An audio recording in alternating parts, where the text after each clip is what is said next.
I guess everybody's here now. So, hi, Sebastian. So our second keynote speaker is Dr. Sebastian Baltes. Very good. Okay, who is a principal expert at SAP SE and an adjunct lecturer at the University of Adelaide in Australia. He received his PhD at the University of Trier, and his research interests are focused on empirical software engineering. He won 2 distinguished paper awards at ICSE 2021, and actually at this ICSE, which is titled Steer Around Experiences and Survival Strategies of Veteran Women Software Developers. The title of his talk today is All About the Money, Cost Modeling and Optimization of Cloud Applications. So let's welcome him with a warm round of applause. Thank you very much. Yeah, I would like to use the next approximately 40 minutes to talk about operation cost, which is, in my opinion, an important non-functional property of cloud applications that is often overlooked in software engineering research. And I heard that this community in particular is interested in non-functional properties that you could especially optimize for and trading them off with other properties. We'll talk about that later a bit. In my opinion, cost considerations are essential for reasoning whether companies or individuals should move workloads to the cloud or not, and which offerings are most suitable for the particular workloads. The narrative of consulting firms like Gartner is that by moving workloads to the cloud, companies can deliver maximum benefits with minimal costs. Sounds great, right? However, I have to disappoint those who think that there's actually a pot of gold at the end of the cloud rainbow. Well, there's of course people joking on Twitter about this as well, like in this case, the arrival of the AWS bill, oil on canvas. And that's actually quite frequent. You see these stories about unexpectedly high cloud bills in the end. So it's certainly not a pot of gold that you automatically find if you move to the cloud. It's always about trade-offs, right? And interestingly, so the one consulting firms are telling companies to move workloads to the cloud because it's win-win situation and so on. And then there are other consulting firms that you can pay for that help you optimize your cloud operation costs because people are confused and companies are confused. And in this infographic, so it's not, I didn't create this, it's from such a consulting firm. And it visualizes network traffic AWS charges you for. For example, traffic coming into the API gateway. Oh, it's a bit blurry there. It's much sharper here. Anyways, for example, traffic coming into the API gateway, you have to pay for that. Traffic going between regions, you have to pay for that. If there are load balancers involved or you have connections to your own internal network, you have to pay for that. And that's something that is basically for free if you operate your own data center. I mean, it's not for free because you have to pay hardware, you have to pay people to operate those, but it's usually not something you think about that you have to pay for networking. That's just one aspect. And you see how complicated that is for how many different things you have to pay there in the cloud. But good news for the genetic improvement community, there is certainly a lot of optimization potential here. And I just reused the Gecko logo because I couldn't find the one in the workshop, but I hope it's close enough. I mean, there is certainly a lot of optimization potential. But before we talk about that, some personal background. So was already mentioned, I have 2 affiliations. I'm working as a principal expert for empirical software engineering at SAP in Germany. But at the same time, I'm also an adjunct lecturer at the University of Adelaide, and I'm still involved there in student supervision and some research. And until July 2020, I worked there as a permanent lecturer in software engineering. But due to the pandemic, I ended up going back to Germany or being stuck there, basically. Before I continue with the talk, just a brief disclaimer. I'm not representing SAP here today. I might be using examples from my work, but it's in no way an official statement I make for my employer. So with that out of the way, let's continue. What I personally try to do is conducting software engineering research that provides impact beyond the disciplinary boundaries of our field, but also beyond what I call the institutionalized boundary between software engineering research and practice. And we look at some examples of that. Let's talk about the disciplinary boundaries of software engineering. One crucial event in the history of software engineering was the 1968 NATO conference on software engineering, and it was also mentioned in one of the ICSE keynotes. I won't comment on the demographics of the participants or the angels in the background here. It was in a rather remote town in Germany back then. But what I want to mention is that in that report, it's really interesting. So everybody who has not looked at the report, it's really interesting. Many aspects that are still relevant today in software engineering are mentioned in that report. But on the other hand, a lot has changed, of course. Back then, software was mainly built for very specific hardware, and software was usually safety or business critical. So there were, of course, no online games or whatever that just didn't exist. So it's a completely different set of software that was being built. And today, software is often built on higher level abstractions, such as in the cloud, you have serverless infrastructure. We'll also talk about that briefly. And it's a lot has changed, but still, for some people, software engineering is still rooted in basically computer engineering, like back then, this close tie to hardware. That changed, certainly. And I'm convinced that with the traditional view emphasizing software engineering's roots in computer and systems engineering, basically, many questions of modern software development simply cannot be answered. Some examples: how can we develop visual programming environments without knowledge of cognition? How can we fully grasp the implications of online code reuse without understanding copyright legislation and software licenses and so on? And finally, more towards this talk, how can we systematically compare and optimize cloud application costs across vendors and across abstraction layers without knowledge about workload and cost modeling in particular? And the personal observation, many problems I see in the software industry that are relevant for the software industry are, of course, rooted in software engineering, but they often have some kind of an interdisciplinary angle as well. And to be able to impact industry, academia needs to provide actionable recommendations addressing problems rooted in practitioners' actual needs. Of course, not all research has to be like that, but there's certainly not enough. And in my opinion, empirical research methods are essential for identifying the above mentioned problems. So basically exploring the problem space and corroborating recommendations or proposed solutions, algorithms, tools with empirical evidence. So basically supporting the solution space. But this talk today, because it's more an idea or a problem I want to present to you, is focused on the problem space. So I'm not presenting any solutions here today. I'm just trying to motivate a problem.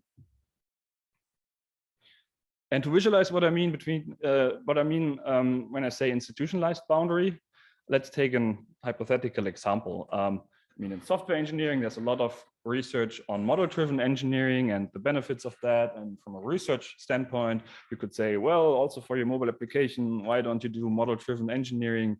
You see huge quality improvements. Here are some papers showing that. And then a practitioner would say, yeah, well, have you heard about things like time to market, have to be fast, have to respond to customer feedback. I'm not building safety critical software here. And in the end, both are right. I mean, often in practice, decisions, which tools to use, which processes to follow, are often rather based on personal opinion, experience, preferences than on empirical evidence or anything else. But at the same time, in research, often there's a lack of contextualization. I mean, model-driven engineering has its benefits, but mainly in aviation industry, automotive industry, in very particular domains. And that contextualization is often missing in the papers, but also in how the results are presented in general. So it's presented as an absolute truth, but it's always in context of some domain and in context of some problem. And that was actually also covered in one of the ICSE keynotes, that issue. And in an ideal world, software engineering research informs software engineering practice, but it's also just not a one-way street. So of course, we as researchers should utilize appropriate channels so that the problems faced in industry, open source projects can inform research projects, and the results of which then advance evidence-based practice, hopefully. But we need first of all, a strong understanding of the problem space of the state of practice. And to reach that, we need to utilize empirical research methods, in my opinion, and also diverse methods. There's not one method that suits everything. There are interviews, surveys, you can do data mining, many different things. And we have to also learn from other disciplines and sometimes not reinvent the wheel. And then in the end, there's the communication part. So we also have to make sure that results are presented in a form that is digestible for practitioners, and we need to invest effort into communicating findings back to practitioners. I hope I made clear that I consider it important that the problems we study as researchers, or we attack as researchers, are rooted in practitioners' needs. This also affects my personal notion of empirical software engineering research. Basically here in the center, not sure whether the presenter works, no. In the center, that is what I was just talking about, understanding a problem space, proposing a solution, validating the solution. But also in general, there are usually certain dimensions of the projects I work on. There's always some empirical research involved. The problems are always rooted in software engineering, either problems stakeholders face about software processes or tools that developers use. And usually there's also an interdisciplinary angle. And the cloud cost topic is a great example for that because it's very relevant in practice. It can benefit from empirical research to understand the issues and also later to validate solutions. And there's certainly also an interdisciplinary angle because cost modeling is not something that we would do as the first discipline. There's work from other disciplines we can reuse. So then let's come back to the topic of cloud applications and cloud workloads. Why do companies move workloads to the cloud? Well, when I say cloud here, I usually mean public cloud, so not private cloud setups, hybrid cloud setups. I mean public cloud offerings.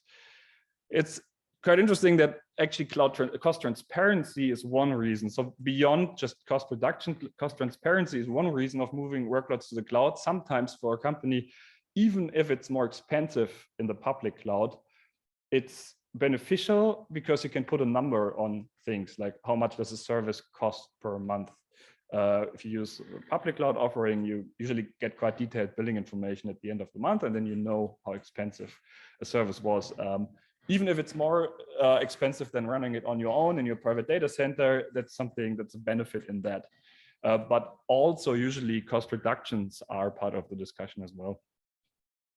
Some definitions for other non-functional properties that are usually being used to motivate moving to the cloud. So when I say capacity here, I mean the maximum workload a certain cloud layer can handle. We will look at what the cloud layer is a bit later in the talk. And then two things that you hear often are scalability and elasticity. And scalability, I'll just read out the definition here, is the ability of a cloud layer to increase its capacity by expanding its quantity of consumed lower level services. And then elasticity is the degree of a cloud layer to autonomously adapt its capacity to workload over time. And this sounds a bit abstract, so I reused those definitions from related work. But what it basically means is scalability is, if you look at a retail company and you have things like Black Friday, where there are huge peaks compared to a regular day, and you somehow need to handle those so you can scale up your resources on demand. If you have your own data center, of course, you have to have the hardware to handle that peak load, and you have to always maintain it, regardless of whether you need it or not. And that's where elasticity comes in, that you can scale up and down the resources so that you only use these resources when you actually need them. That's basically what the whole story of moving to the cloud is about.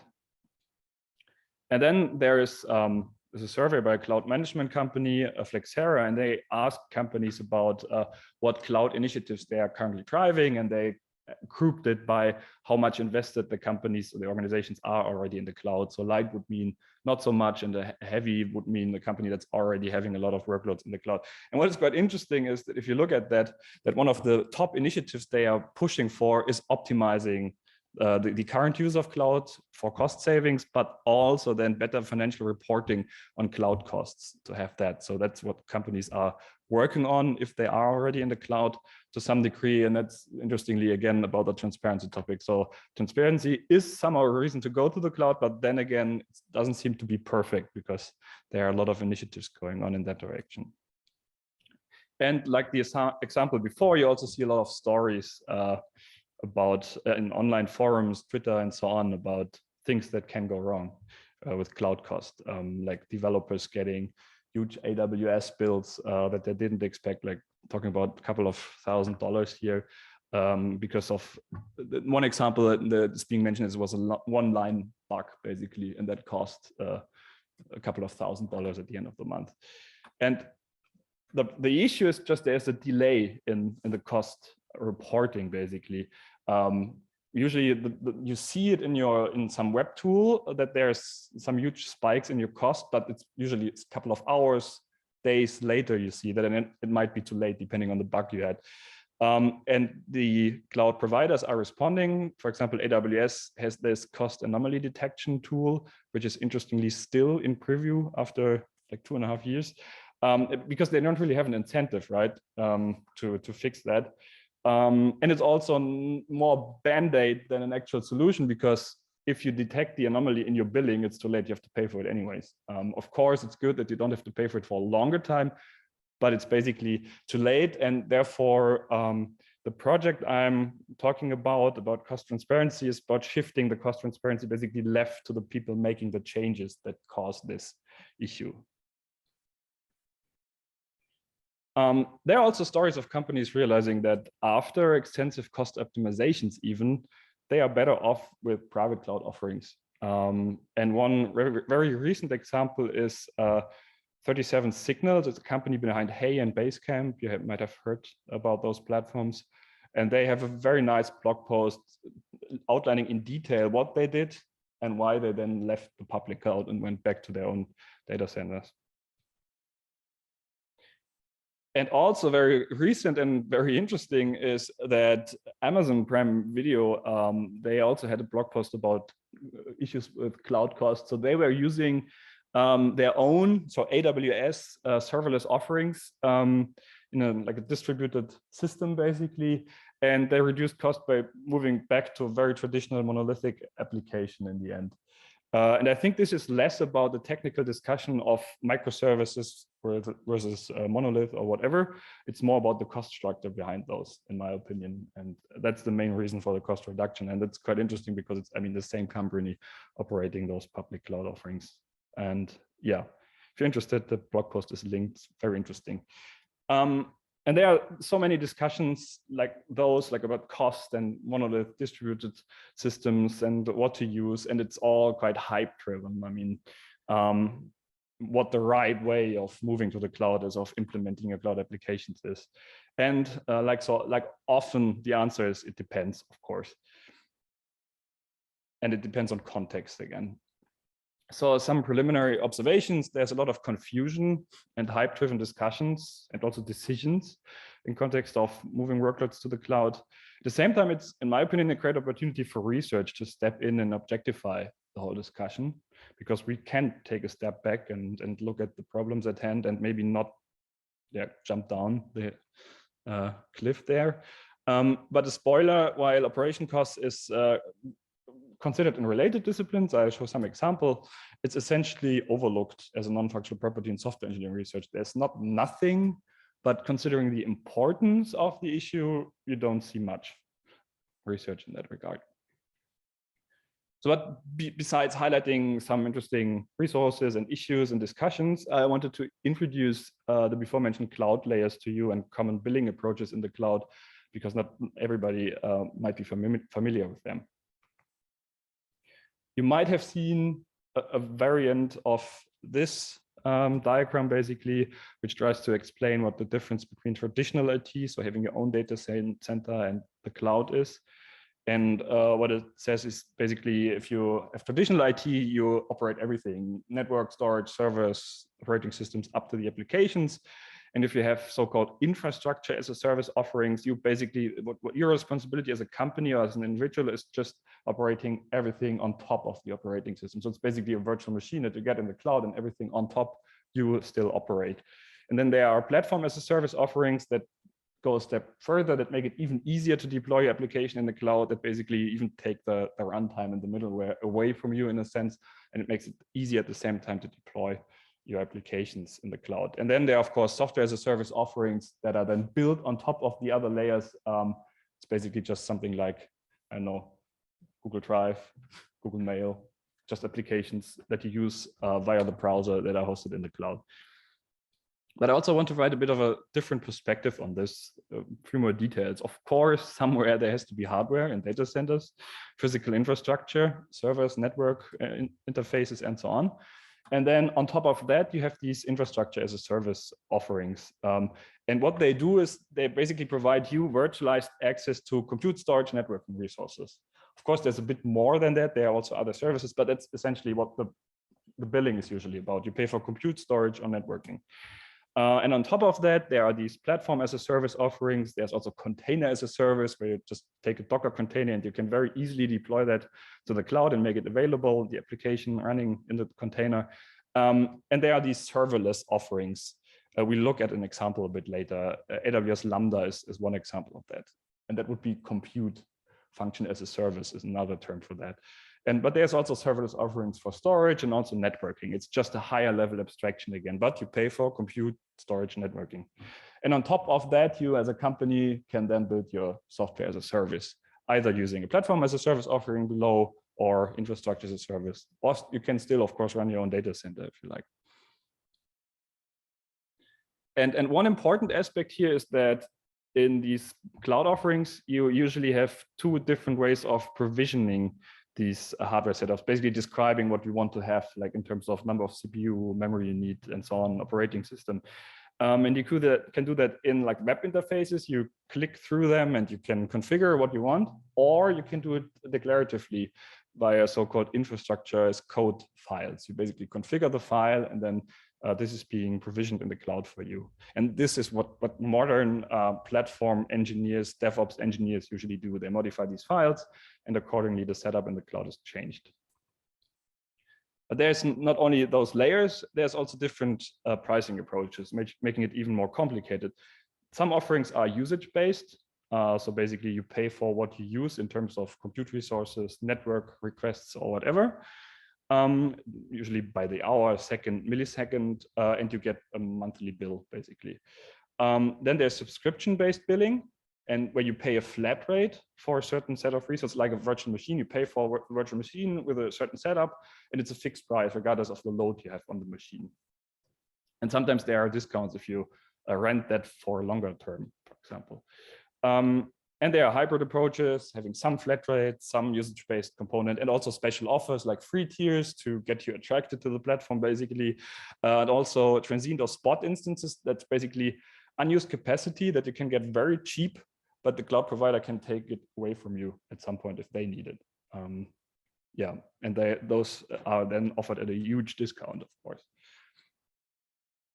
Let's look at the function as a service offering like AWS Lambda. So it's basically, yeah, a Lambda function. You write a method or a function that takes some input and writes some output. It could be a string, like in this case. It takes some string as input, writes a string as an output, even if it's just hello world. And then in AWS, you can say, I configure my API gateway and I have a certain URL, an endpoint, and once some input is posted to that endpoint, it's redirected to your function, and the function does something, and then it's being output, for example, into a database. And it's an artificial example, but that's basically the idea. You can, of course, then combine multiple Lambda functions. You can also read from the database, and it's based on events, basically. There's an event when a request comes in that triggers a certain Lambda function, and so on and so on. That's the serverless way of building applications in the cloud. So it's a very high level abstraction because you basically just work with functions and events. Those are the abstractions. And yeah, the font size might be a bit too small, but it's more about showing one example of how the billing can look like. For AWS Lambda, it's the execution time of your Lambda function is measured in milliseconds. So milliseconds, the function is active. And you only pay if it's actually being executed. That's, of course, an advantage. So if it's not being executed, you don't pay anything. And the price then depends on your configuration. You can configure main memory, and then the CPU power and other resources are proportionally allocated according to the memory. And then you have a certain price depending on your configuration.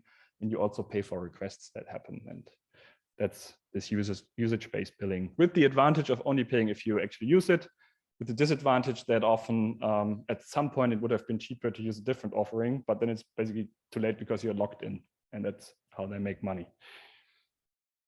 And this is an example for subscription-based billing, Amazon EC2, and it's virtual machines basically that you can get in the cloud, and then you can say, hey, I want to have it for 3 years, and then you get a discount. You get an estimation of how much you have to pay upfront and then monthly, and it will be the same for 3 years then. And that's it. And those are these spot instances that you can get very cheap, but of course they can take them away from you. And this is how it looks like in Google Cloud, just to show a different example and not always just AWS. Basically, this is this provisioning via web interfaces. You basically click through a configuration. You can say where the machine is supposed to run, number of virtual CPUs, memory, et cetera, and then you get an estimate for how much that is. And that would, I mean, this is transparent. This price won't change if it's not usage-based. What is usage-based is then the networking request sometimes, but this price is basically fixed. And then it's about the trade-off. Is it cheaper now to host your own virtual machine with some configuration and do your workload, or use the usage-based serverless approach? And it's just, you cannot make any general suggestions. It's just about trade-offs and about your particular workload that you have. And to also provide an example for these infrastructures code files, this is a Terraform file. It's a common format for that. And it's a configuration file where you exactly can specify the information here that you can click through in a file. And that's then used to set up your cloud resources, your virtual machine in this case. And taking that a step further, there's GitOps. You might have heard of that. And the idea is it's usually used in a Kubernetes-based context. So basically, Kubernetes is let's say running nodes of virtual machines and basically orchestrating clusters of virtual machines. And you can use GitOps to basically describe the desired state in some file. And then the GitOps system basically takes your desired state, compares it to the actual state of the cluster, and then tries to match that, automatically updating your cluster depending on your changes to these Terraform files. And there are tools like Argo CD that do this. Basically, you change the file, you push it to a repository, and then the system automatically updates your cluster according to what you changed. And then as a developer, you can say, great, resources automatically provisioned after I update the files. Cool, I don't have to care about anything. And what could possibly go wrong? And we talked about that before, because it's just, you do the change and you might have made a change, an unintended change, like provisioning too many resources. And yeah, then you might realize a bit later that it was not a good idea. There are some mitigations available. There are open source projects like Infracost. That's pretty nice. They support Terraform, and it's about, so what you can do there is you make a change in your Terraform file, and then in the corresponding pull request, they would show you what the cost implications are, the approximate cost implications of this change. It's mainly about providing guardrails and policies around not doing anything really stupid. And it's still detached from the actual architecture decision making. So once you do this, you have some setup. You decided to use, for example, infrastructure as a service instead of some serverless offerings. So this is more about keeping guardrails when you have made the decision. But what is missing is something a step earlier, when you make the architectural decision that then guides you. So it's not about that. It's more like an afterthought of keeping your costs in line. There's also projects like AWS Lambda power tuning. That's basically about optimizing a given AWS Lambda function for either cost and or performance. You can configure that. Or I think because it's a Windows system, somehow got a bit, it broke a bit there, but yeah, it's basically a state machine they use for this optimization, but they actually execute the workload. So they do this based on the execution log. So basically you give a set of configurations, the system actually executes them and then analyzes the logs to make these trade-offs. That's of course a disadvantage because you actually have to execute the workload to know which is cheaper. And it focuses on individual functions. So you have the problem that you might optimize for this local optimum with that function. And if you have like hundreds of them, you might know whether it's actually a global optimum as well. This is just an example from the documentation where you see like for a couple of configurations, they executed them, and red is the execution time of that particular function, and blue is the cost of executing that function. And then you can basically see that at some point, the execution cost goes up significantly without the performance really improving, and you can reason about that based on a single function. There's also OpenCost, and Microsoft joined that recently, as far as I know. it's basically the idea of a vendor neutral open source project for measuring and allocating infrastructure and container costs. And so those quotes are coming from their website. They want to basically, if you have a Kubernetes cluster, provide more transparency there on the cost broken down, not just considering the whole cluster, but looking at a more fine-grained level and making more fine-grained cost reporting here. And reducing the reporting delay that I just mentioned. But it's again not really about the initial decision to use Kubernetes or not. It's not about that. It's basically as an afterthought again, doing the reporting right. And there is infrastructure from code, and I think that is quite interesting also from a genetic improvement perspective, because then it's all in the code, basically. There are different approaches to do this. Sometimes you have annotations in the code, but as much as possible is automatically derived from the code. So you don't provision the cloud resources on your own. Some system in the background looks at your code and then tries to find an optimal setup in the cloud. But it's a very, very recent field. So there are still different approaches being explored, but I've just reused some definitions of that. So the idea is that you are not writing these Terraform files that I mentioned, but that the requirements for the cloud setup are inferred from your application logic and provisioned in an optimal way, whatever that means. And as a vision for this infrastructure from code idea, I just read it out. Programming languages and cloud infrastructure will converge in a single paradigm where all resources required will be automatically provisioned and optimized by the environment that runs. So you just write your code and everything else is done automatically. And in both definitions, there's something about an optimal setup. But of course, again, it's about trade-offs. Optimal is always relative to some definition.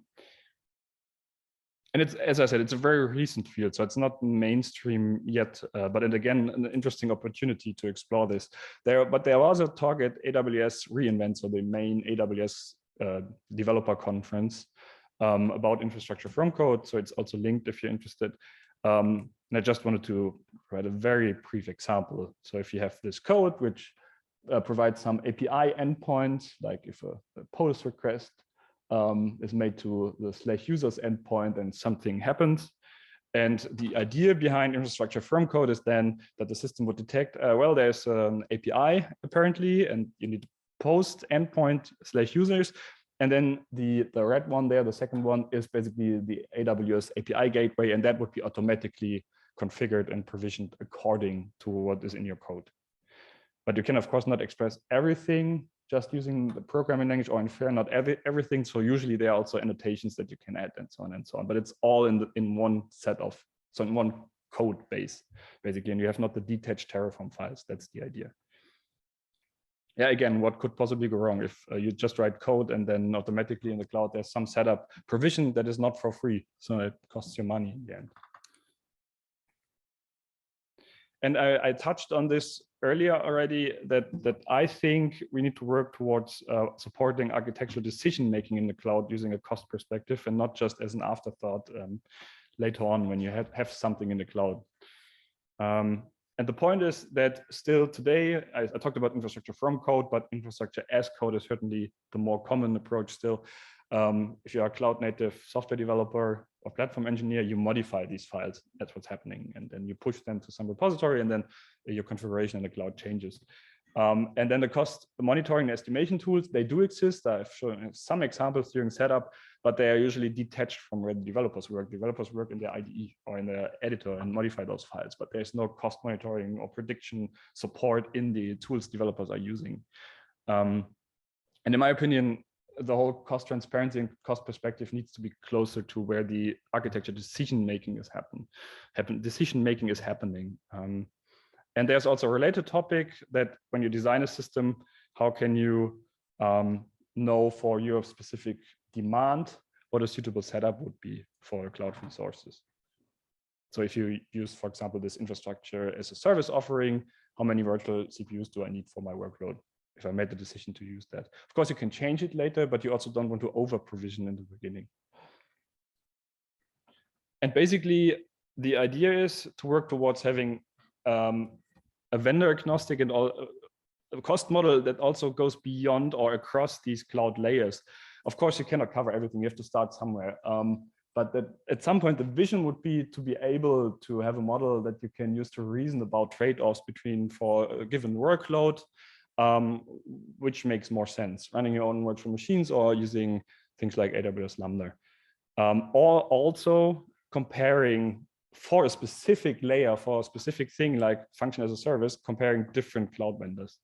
There's also no real transparency in that regard because the cost structure differs between the different offerings of the cloud vendors. And you, of course, need some minimum information, and it's a complex thing, so it's not something easy that you just do. Yeah, let's do cost modeling. I mean, you need to describe the resources. You need to have an operationalization of your compute, storage, networking resources. You have to do simplifications, of course, and how you want to model that. You have to somewhat describe the workload. In the database community, there's work on cost optimization, but there's a bit easier because you have basically a database, you have a query, and you have some properties of a data set or an actual benchmark data set that you can use to do these optimizations. In serverless functions, it's also a bit easier because you can just say, well, in our model, we assume that input and output is always JSON, and then you can basically represent almost everything. And you need some abstract description of properties of these functions, basically, that you can then use to reason about. And there is work on serverless functions or serverless infrastructure in general, because it's easier to do than on other layers. It's the highest level abstraction, and so it's easier to reason about that than about offerings further down the stack, which is much more complicated, of course. And you need to consider you need to make assumptions about the evolution of your workload. So will you have short-term peaks? How do you expect, as of now, your long-term workload to be? Like, will it grow linearly according to what you believe currently, or whatever? You need to model this as well to make suggestions about what could be a suitable setup. And it's also, like from a company perspective, quite interesting. SAP has its own database system, SAP HANA, and let's just use this hypothetical example that SAP decides to build some novel database as a service. And now the question is, we want to run it in the cloud, but how do we implement it? There are ideas of implementing databases basically using Lambda functions and blob storages in the cloud, but you could also just do it traditionally in a virtual machine, whatever. But for some, you have some benchmark workloads already, and you might even have made the decision to use infrastructure as a service. But now, which setup of virtual machines is cheaper for the workloads you already defined? And there's even in the database community work around, like when the system is being executed, there might be situations where for a given query, it makes sense to sacrifice some performance to have huge cost savings. So there are these trade-offs during runtime as well. And therefore, databases are also an interesting use case because it's just easier to define the input in terms of queries and the data set it's being executed on. Yeah, you have basically the query and some data set properties, database properties, and there are papers doing that. And I want to, before I conclude the talk, just show some examples from other communities. I mean, in software engineering, as I mentioned, there's not too much, and it's usually if it's about cost, it's about effort estimation in the first place. How expensive would it be to build something, and not so much about operation cost, which made sense in the past, but now, since it's not dev and operations basically detached, you have heard about DevOps, about this whole concept of moving that closer together. Of course, besides operation, it's also the cost part that moved closer to the developers. So it is certainly a software engineering topic now, but unfortunately not that much work being done in that regard. There's in the services and cloud computing communities, there is some work. Also doing modeling of workloads in the cloud, providing cost models, and also, as I mentioned, often targeting serverless offerings and functions. And you can just look at one example here.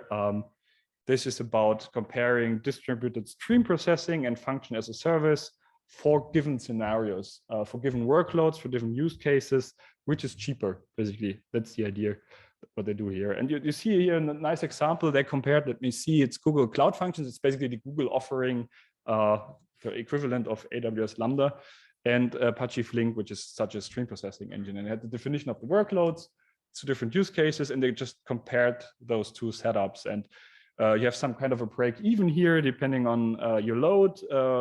Then at some point, Google Cloud Functions are cheaper, but for the other scenario, basically the stream processing engine had a flat rate cost and the cloud function increased linearly over time. And this is exactly what the whole idea is about, to make these decisions, to reason about, given a description of your workload, what makes sense. And this is an example from the database community, and they built a cost model, and then what they did is they basically also then again actually executed the workload. So they had a model, they developed a model, and then used that model to predict the cost, and then actually validated whether the cost model was suitable for predicting cost of different, I think it was EC2 configurations. So there is work happening in a database community as well. And to come back to this, my notion of empirical software engineering, what you could do is start by mining GitHub or other resources for typical infrastructure from code, infrastructure as code files to better understand what is being provisioned in the cloud. And there are some first papers in that directions I just saw, but it's very recent thing. And you could also, from running systems, retrieve workload characteristics. So basically based on observability data, the log data that you have of the systems, you can use that to better understand the workloads, how they evolve over time, etc. Yeah, and then the software engineering contribution is supporting engineers and organizations in choosing suitable cloud architectures in the first place, and then also shifting the cost transparency towards the developers and engineers that actually do the changes. And as I've just outlined a bit, there is related work from other communities, so we don't have to start from scratch, but we have to get the software engineering perspective in there as well. So some takeaway messages. I guess I have motivated that cost transparency is somehow a problem in cloud applications, that research mainly focuses on cost optimizing either databases or serverless offerings, and it's also not software engineering communities usually working on that. And in my opinion, there's more research needed in terms of cost modeling and allowing to reason whether it makes sense to go with a certain cloud layer or vendor for that matter, and also to prevent this lock-in effect that like you have seen in the example where you had linear growth for one setup and flat rate cost for the other, and then you at some point reach the point where it would have been cheaper to do something else, but you are locked in and you cannot switch anymore. And I'm convinced that this tooling needs to be close to where the developers work. So this shifted left towards the actual people making the changes. And of course, to come back to optimization and non-functional properties, it's always about trade-offs. And cost is just one of them. It's an important one, but just one of them. You have also performance, scalability, elasticity, like the reasons to move to the cloud, and you have to find a good way to trade those aspects off. And if you're interested in the topic in general, as I said, it was a talk about problem space. So it's not that I have the solution for all that and everything. If you want to discuss that or work on that, just reach out to me and we can discuss it further. And of course, also now I can take questions and we can talk about that. That's it. Thank you very much.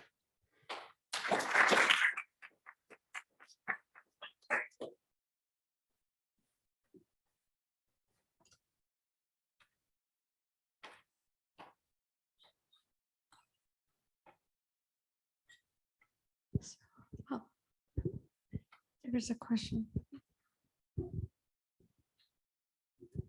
Very, very nice talk. So I have a question. If I wanted to study this, in order for me to do optimization, I know you said I could go to GitHub and get some of these models, but I need to somehow get the cost models. And one thing that I understand, so I've talked to some engineers recently about this, and many of them are using static or formal methods when they're reasoning about cloud explicitly for this problem. And so one of the things I think that can happen is you've got this transitivity. So I'm using a particular service, and I may not be aware that that service is using other services, other services. And somewhere down the line, that's where my cost is going to be. And a lot of the techniques that this group uses in the GI community is we like to dynamically explore spaces and run things. And that's exactly what we can't do here, because we'd end up having to foot that bill. So do you have any suggestions about, if we wanted to research this, how we could get realistic data sets or somehow model that cost so that we could then do optimization, right? And that's just, Yeah. Oh, I'm going to, let's go here that the others, virtual participants also hear me. Yeah, it's a very good point. And you have to start somewhere. That's one thing. And what the other communities are doing, for example, this database paper, they ignored networking and I think even storage to start with. And then I think they even focus just on AWS. So you have to somehow narrow it down. And you are right, I made a simplification because there are also other services that are being consumed during runtime that are not just compute, networking, or storage, but an actual service like the API gateway. And that has a cost model as well. So I think the complexity quickly explodes. But I would say we just have to start somewhere, and maybe just also start with serverless offerings, because they are rather easy to model, because then you usually just have the API gateway, you have the events, you have the functions, you have some storage, and that's it. It's often rather simple applications being built with that, but it's a starting point. And then maybe focus on that, and then start expanding like towards the vendor comparison aspect, because that's also quite complicated. They all have a bit of a different cost structure. And I think it's a topic on its own to basically mine the current cost structure from their documentation, because I think it's not easily consumable in any way. I think that on its own is a first research project to just do that, to just get for a very limited set of resources and a very limited set of vendors the information you need, and then start reasoning about that. But unfortunately, I don't have an easy solution to deal with that. But you have to make simplifications and trade-offs and abstractions, of course. But you have to do basically the right ones. Basically, that I also don't have enough knowledge about what like the worst part in terms of cost is. I mean, you have all these cases in this Hacker News Twitter stuff. It was usually AWS Lambda. It was usually in the serverless world, these issues.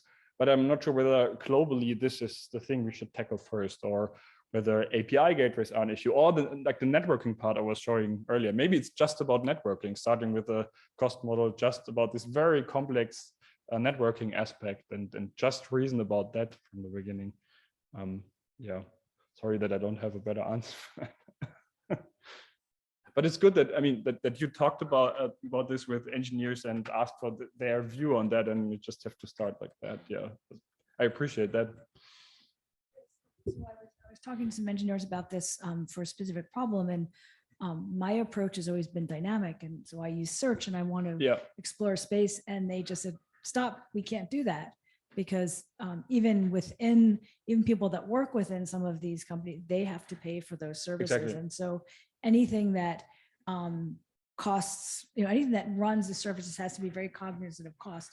So it might be an interesting problem for this community. How do you do very lightweight searches? How do you run as few things as possible in order to get information? Because we can't just run genetic algorithms the way we're used to doing it.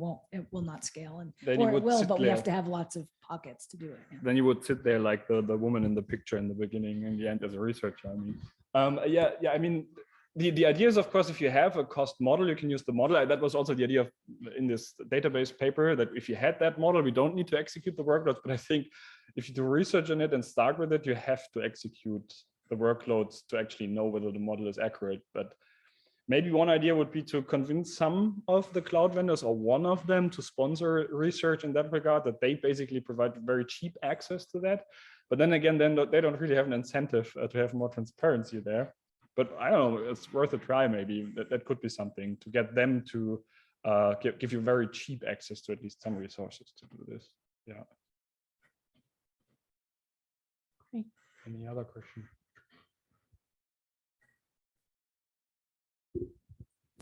Okay, thanks for that. Thanks for that, Sebastian.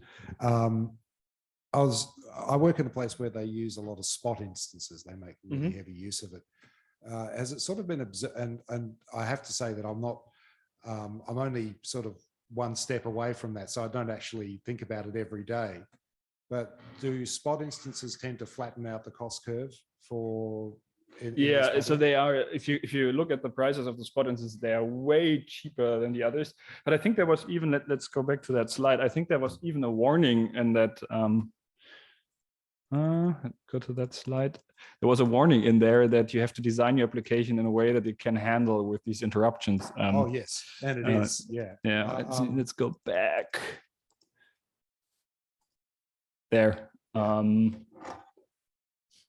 Yeah, so they weren't. I mean, recommended for fault tolerant and interruption tolerant applications. And I mean, it doesn't work for every scenario, but for those that you can build in a way that it's not a problem if the resources are taken away from them for some time, I think it might be Now, this speaks to my ignorance. Even spot instances, though, the cost does vary, doesn't it? Yeah. It's really dynamic. I mean, I think for those having a cost model for those, I think that the spot pricing is also, it's like a market almost. I mean, it's it is a good way to save money for certain workloads for sure. But it might not be for everybody. I was just wondering if somehow the fact that it is a market makes it either easier to model in some ways because it tends to flatten the cost curve, or that would be something to look at. I have no idea how the spot prices evolve over time. I mean, there should be some data on that, and that could be used to make that decision. That's a good point. The other thing is that companies, large companies, they usually try to go with the reserved instances and have like contracts with hyperscalers like AWS and saying, we will use this amount of reserved instances for a long time and we will pay you and you have continuous income and we are going to use those to use that as a way of getting a really good deal. But then again, if you over provision, you still have to pay. I mean, of course there are discounts, but you still have to know to make some assumptions about what you need. And you need to have the scale. But no, I was just wondering if there is that research on looking at the spot instances. It's a good point. It could again be such a starting point. Like I said, it's a very complex topic. I mean, I had this picture here with just the networking, how many things you have to consider when you look at networking at AWS. It's an infographic. It's meant for the consulting company to. This is not efficient. No, I don't see the individual slides here. Otherwise, you pay for everything. Basically, here that one. That. It's I mean, it's a nightmare, and even that just super complicated. And you have to start somewhere. But maybe the spot instances are actually a good thing because it's very specific. And I really don't know why this is so blurry because. The red boxes looks good, but anyways, you get the idea, I guess. There are AI tools for denoising them. Actually, I should have used those. I saw one the other day. I only saw one for the first time. It was great.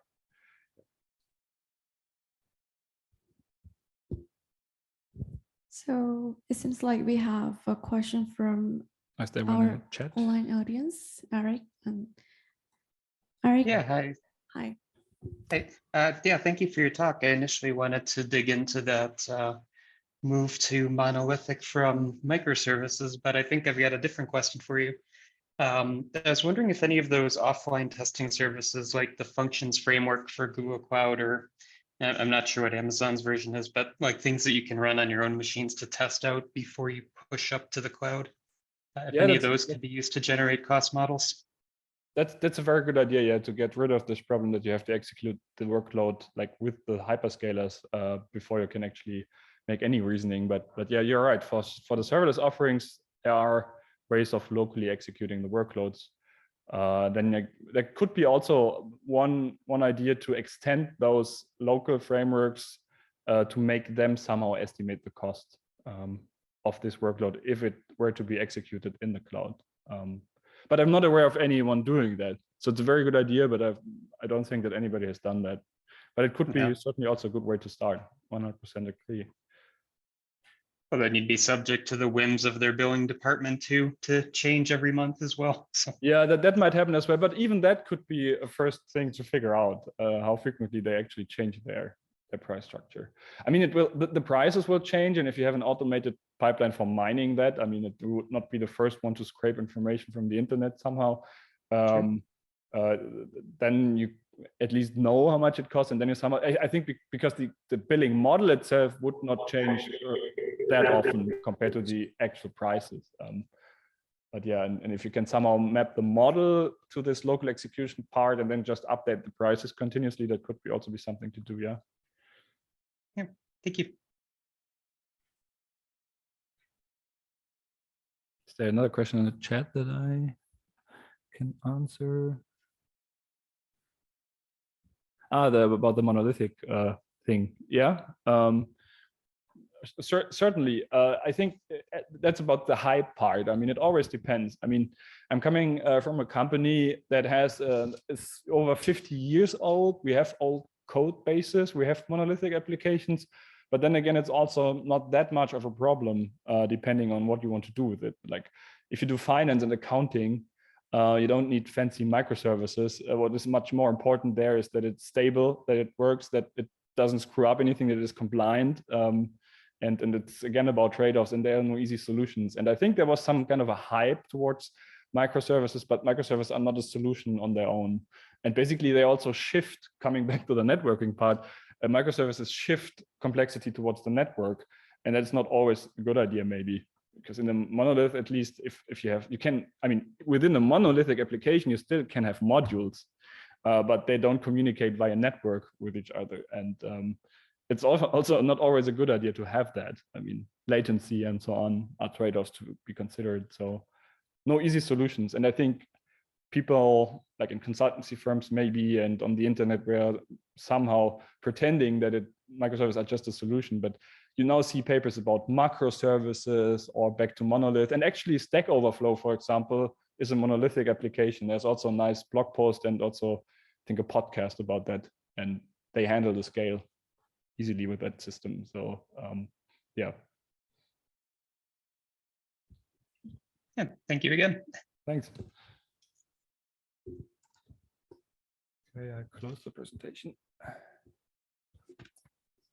So any other question from audience? But of course you can also, I'm here until the afternoon, so I'm also talking a coffee break. Great. So Okay. let's give Sebastian a big hand for his great talk today. Thank you, Sebastian.